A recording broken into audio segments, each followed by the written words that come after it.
दुल्हनिया नाना का कहाँ गवा हां आ केहरा गहो ही अम्मी घूमे टहराए अही अब वहां घूम के ना अभी तक आए नाई कंछा होखे वाली अरे आवत होई अबे तक आए नहीं कब से बैठी है जोहत है आइया चला सुना घरे चलता हूँ आदेश चलू मम्मी और भौजी गोड़ धैलू ठीक बा हाँ आओ।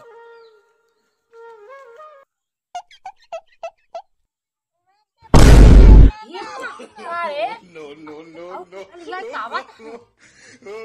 पता मेहरारू है अरे पता नहीं के का लिया के आवत हां के कल जाए आवत Oh, no, no, no, no. हे अम्मा थोड़े बेटवा बिना भगाल शादी कैली करे पर ते मिजारू तोर लाश करम का रखो हे अम्मा लास्ट शादी 4 बार भगी है पता ही बात शादी करे है अरे की हमें कहूँ बताओ ना अरे माई माई है करे क्या